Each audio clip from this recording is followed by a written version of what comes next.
గౌరవ మంత్రి గారు 1 minute sir 1 minute. Kunamneni Sambasivarao గారు. Thank you sir. Gig workers సంబంధించి ఒక చట్టం చేయటం చాలా సంతోషం. అదే సమయంలో అవుట్సోర్సింగ్ ఈ రాష్ట్రంలో ఇక ప్రభుత్వ ఉద్యోగాలు లేరు, ఉద్యోగస్తులు లేరు. వాళ్ళ స్థానంలో అవుట్సోర్సింగ్ ఉద్యోగస్తులతో ఇవాళ అన్ని ఆఫీసులు నిండిపోయాయి. వారికి అతి తక్కువ జీతాలు వస్తూ ఉన్నాయి. దాంతోపాటు ఆ వచ్చే జీతాలు కూడా ఏజెంట్లు ఉండటం వలన, ఏజెన్సీల ద్వారా అవటం వలన వారు సకాలంలో ఇవ్వకపోవటం, తర్వాత వాళ్ళు కొంత మినహాయించుకోవటం, ఇచ్చే అతి తక్కువ దానిలో కూడా వారికి పూర్తిగా ఇవ్వని పరిస్థితులు ఉన్నాయి. అందువలన మన చుట్టూ ఎక్కడ చూసినా కూడా అవుట్ సోర్సింగే కనపడతారు అధ్యక్ష. వారికి సంబంధించి గిగ్ వర్కర్స్ పైన శ్రద్ధ అది సంతోషమే. కానీ ఇది మనకు కనపడేటువంటి, అదేమో కనపడనటువంటి వాళ్ళు కనపడే మన కళ్ళ ముందు అన్ని చోట్ల ఉన్నారు. వారికి సంబంధించి మంత్రివర్యులు కూడా కార్మిక నాయకుడు కుమారుడైన కార్మికుల పట్ల ఆయనకు కూడా ప్రేమ ఉంది.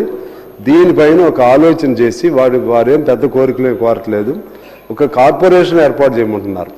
అవుట్ సోర్సింగ్ ఉద్యోగస్తులకి ఒక కార్పొరేషన్ ఏర్పాటు చేస్తే ఒక సిస్టంలో వాళ్ళకి జీతభత్యాలు వస్తాయనేది. సరే, ఇప్పుడు పెంపుదల ఉంటుందా లేదా, వాళ్ళు రెగ్యులర్ చేయాలా, అవన్నీ కూడా తర్వాత విషయాలు. అవన్నీ ఇమీడియట్గా కార్పొరేషన్ చేసే అవకాశం ఉందా లేదా మంత్రి గారు చెప్తే బాగుంటుంది అనేది నా కోరిక. గౌరవ మంత్రి గారు. అధ్యక్ష, ఇప్పుడే శ్రీనివాస్ రెడ్డి గారు ఏదైతే చెప్పినారో ఈ ఆల్గరిథమ్స్ ఇవన్నీ కూడా మనం చూసుకునేది అవసరం ఉన్నదని, ఈ బిల్ పాస్ అయిన తర్వాత ఒక బోర్డు ఫామ్ చేస్తున్నాం అధ్యక్ష. ఈ బోర్డు ద్వారా ఎవరైతే అగ్రిగేటర్స్ అందరు కూడా గిగ్ వర్కర్స్ పనిచేస్తున్నారో వాళ్ళ ఎంప్లాయ్మెంట్ డీటెయిల్స్ అన్నీ కూడా మన బోర్డుకి వస్తుంది.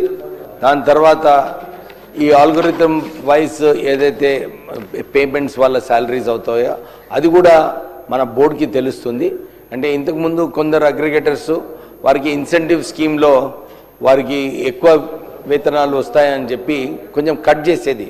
సో ఇవన్నీ కూడా చర్చించినప్పుడు అగ్రిగేటర్స్తో వాళ్ళతో చర్చించి ఇవన్నీ కూడా ఇంతకుముందు ఈ యాక్ట్ అయిన తర్వాత పాస్ చేయొద్దని చెప్పి చర్చలన్నీ కూడా చేయడం జరిగింది. మేము క్యాబినెట్లో పాస్ చేసిన తర్వాత సెంట్రల్ గవర్నమెంట్ కూడా గిగ్ వర్కర్స్ లేబర్ కోడ్లో తీసుకురావడం జరిగింది.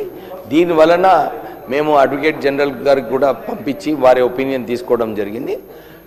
దీని ద్వారా సెస్ ఏదైతే వేసేది ఉందో, సోషల్ సెక్యూరిటీ మన వర్కర్స్కి కల్పించే అవసరం ఉందో, ఈ సెస్ కూడా సెంట్రల్ గవర్నమెంట్ గైడ్లైన్స్ ప్రకారంగానే మేము ఆ బిల్లో పెట్టి వారికి సెస్ కలెక్ట్ చేసి ఈ సోషల్ సెక్యూరిటీ వర్కర్స్కి భద్రత కల్పించడము ఇవన్నీ కూడా ఈ యాక్ట్లో తీసుకురాబోతున్నాము.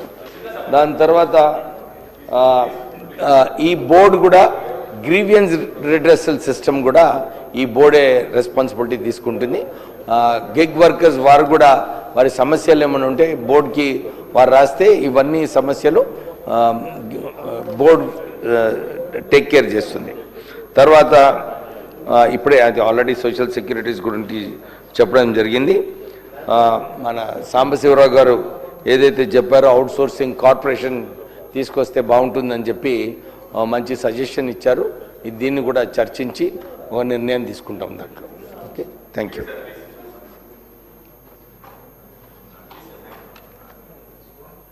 Thank you sir. చిన్న అదేవిధంగా మంత్రి గారికి మీ ద్వారా sir, there is a huge urban informal sector.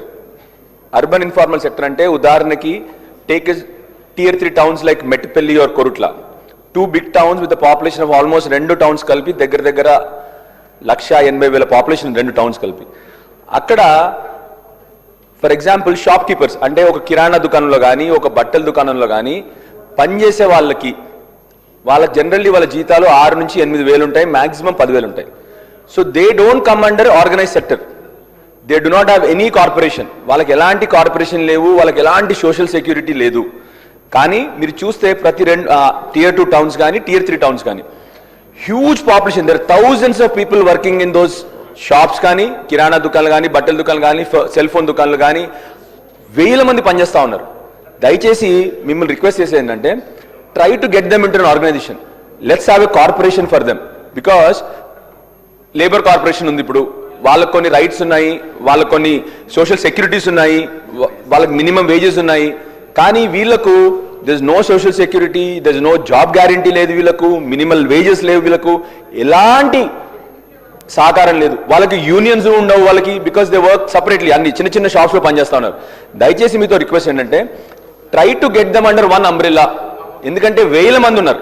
అంటే ఉదాహరణకి మా మెట్పల్లి కొరట్లోనే కొందరు వేల మంది ఉన్నారు. అక్కడ నేను ప్రతి షాప్కి వెళ్ళినప్పుడు వాళ్ళకి ఎలాంటి సోషల్ సెక్యూరిటీ లేదు, హెల్త్ ఇన్సూరెన్స్ లేదు, ఎలాంటి యాక్సిడెంటల్ ఇన్సూరెన్స్ కూడా లేదు వాళ్ళకి. వాళ్ళు ఎక్కడి నుంచో గ్రామాల నుంచి వస్తారు, వచ్చి పట్టణాల్లో చిన్న చిన్న పట్టణాల్లో పనిచేస్తూ ఉంటారు. అలాంటి వారికి మీ ద్వారా రిక్వెస్ట్ చేస్తాను మంత్రి గారు, try to get them under one umbrella. See to that we have a corporation for them, probably shopkeepers corporation or whatever you call it. Try to get them umbrella. Let us give them some social security. దయచేసి మిమ్మల్ని request చేస్తా ఉన్నాను. Try to think about the thousands of people like this, thousands of families dependent on these అని చెప్పి మీరు request చేస్తాను. Thank you. Minister గారు. అధ్యక్ష, వారు చెప్పిన సూచన కన్సిడర్ చేస్తాం.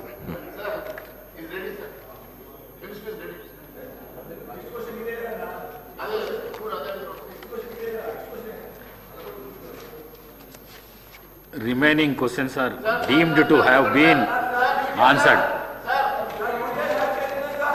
Adjournment motions. శ్రీ తన్నీరు హరీష్ రావు గారు మరియు ఇతరులు ఫీజు రియంబర్స్మెంట్ బకాయిలు చెల్లించకపోవడంతో బీసీలు, ఎస్సీలు, ఎస్టీలు మరియు ఆర్థికంగా వెనుకబడ్డ విద్యార్థుల చదువుపై మరియు కాలేజీ యాజమాన్యంపై పడుతున్న ఇబ్బందులపై చర్చించాలని కోరుతూ ఇచ్చిన వాయిదా ప్రతిపాదనను తిరస్కరించడమైనది.